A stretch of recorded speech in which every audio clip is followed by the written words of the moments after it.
अगर आपको अध्यात्म की ऊंचाई पर चढ़ना है तो एक शब्द याद कर लीजिए, सहनशीलता, तितिक्षा। जी महाराज।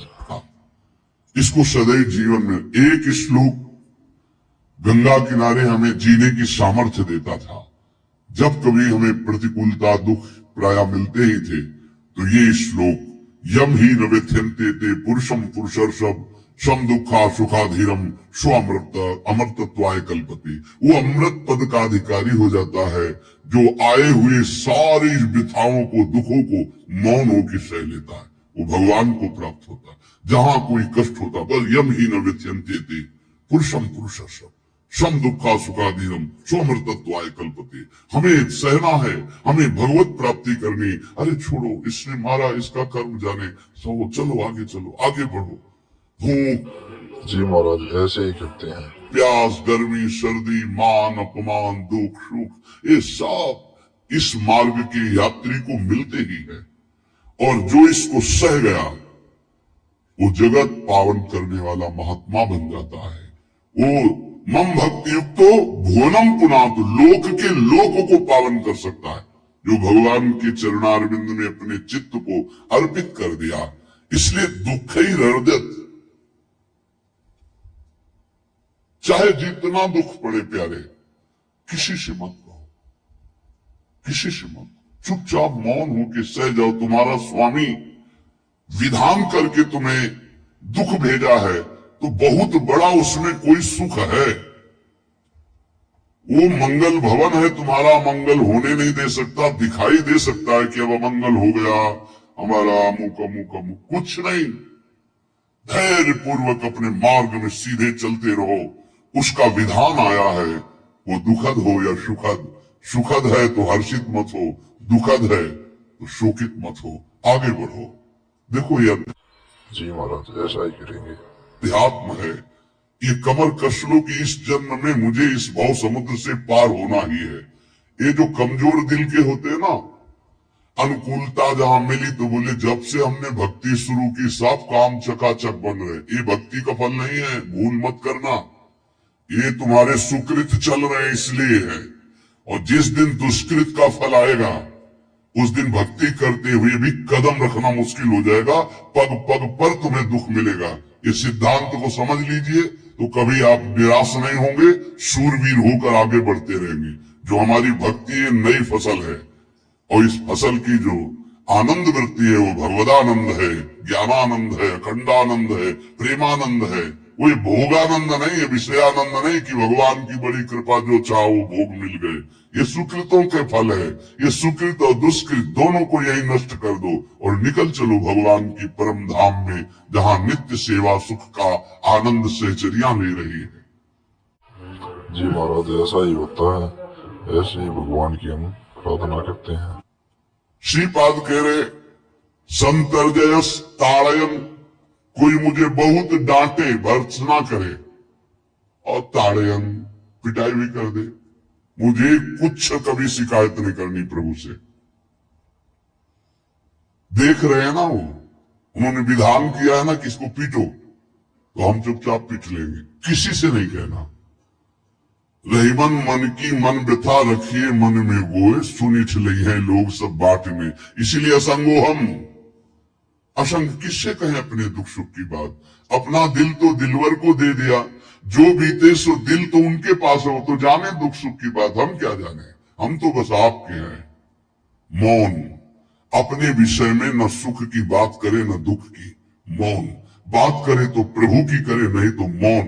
मान लीजिए अगर ये मौन आप धारण कर लेंगे तो निकल जाएंगे माया से, नहीं तो किसी की निंदा कर देंगे, किसी का ऐसा कटु वचन बोल देंगे, परुख वचन बोल देंगे, भजन छीन हो जाएगा, भजन करने की वृत्ति नष्ट हो जाएगी। सैकड़ों लोगों के प्रश्न है कि पहले भजन अच्छा होता था अब नहीं होता।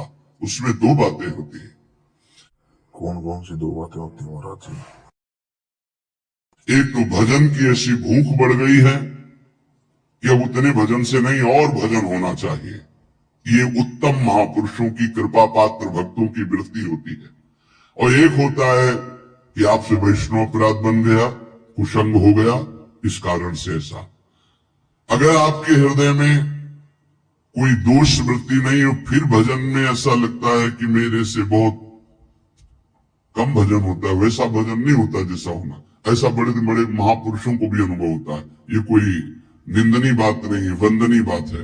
पर वास्तविक यदि भजन नहीं हो रहा है, वास्तविक यदि आपका रुक गया है आनंद, तो आप ढूंढ लीजिए। आपका भोजन गलत है, आपका संग गलत है, आपने कोई वैष्णव निंदा की है, बस यही कारण है। यही खोज लेना, यही सुधार कर लेना।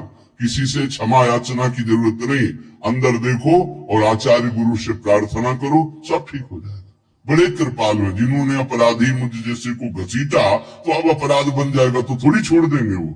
विश्वास कीजिए, उन्हीं से प्रार्थना कीजिए, नाथ यदि आपको अपराध मोचन कराना है तो भेज दीजिए मुझे उसके पास, या उसको बुला दीजिए, मैं पैर पकड़ लूं, हाथ जोड़ लूं यदि अपराध बन गया। और यदि आप चाहें तो आप क्षमा कर दें, आगे से सावधान रहेंगे। बड़े कृपालु हैं प्रभु, क्षमा कर देते। भजन जी महाराज जी, हम ऐसा ही करेंगे और भगवान से क्षमा मांगेंगे।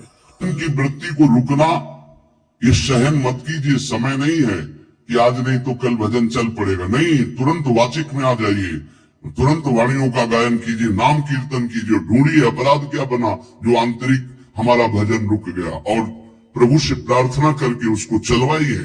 वो बड़े कृपालु है, क्षमा कर दे। अगर आपने प्रगट में किसी का अपराध किया और वो उपस्थित हो तो जाओ, उनके चरण पकड़ो, उनसे प्रार्थना करो। भजन का रुकना सहन मत करो। बहुत कठिन है भजन करके भगवत प्राप्ति करना। जी महाराज, ये तो है। वो हमारे अंदर सरलता पूर्वक भजन चल रहा, उसको बचाओ। किसी की निंदा मत करना, किसी की अवहेलना मत करना। तुम्हारी कोई निंदा करे, तुम्हारी अवहेलना करे, सह जाना। कह रहे ईश्वर कह रहे संतर्जय ताड़यन बंधनन, यदि वो कहीं मुझे बांध दे, मैं बंधना में स्वीकार कर लूंगा। ऐसा भक्तों को कोई बांधता है क्या? हाँ, बांध देते। तितिक्ष ब्राह्मण की कथा में पढ़ी है, उसको बांध दिया। एक सखी बहुत भजनानंदी थी, उसके परिवार के लोग रोज उसे पीटते थे और उसे बांध देते थे। सखूबाई नाम उसका सखी का था। एक सखी बहुत नागरीदास जी के संग में रहकर भजन की वृत्ति उच्च कोटि की सीखी थी, भागमती बाई। उनके पति ही उनके ऊपर सैया लगाकर नई नवीन रानी के साथ बैठते, ऐसा पिटाई करते, इतना कष्ट देते। पर वो उच्च कोटि की ऐसी महान वक्ता, परम सिद्ध बरसाने के जो वास करने वाले अपने नागरीदास जी थे, हरिवंश महाप्रभु के शरणागत, उनके सत्संग से ऐसी उच्च कोटि की दशा प्राप्त हुई, उसे कोई फर्क नहीं पड़ा। उसके कष्ट देने के लिए उसके ऊपर सैया लगाते, राजा थे, और नवीन रानी के साथ उसके ऊपर बैठते, उपद्रव करते, मारते पीटते, लेकिन वो सम रहती। संतर्जय ताड़यन बंधनन, शांत। वो देख रहा है, बस तुमको यही सोचना, वो देख रहा है, मेरा स्वामी देख रहा है। वो देखते हुए मौन है ना, वो चाह रहा है ना, तो तेरा किया मीठा लगे। बस बात समझ लो, इतना तो बहुत बड़ी वस्तु प्राप्त होगी, बहुत बड़ी।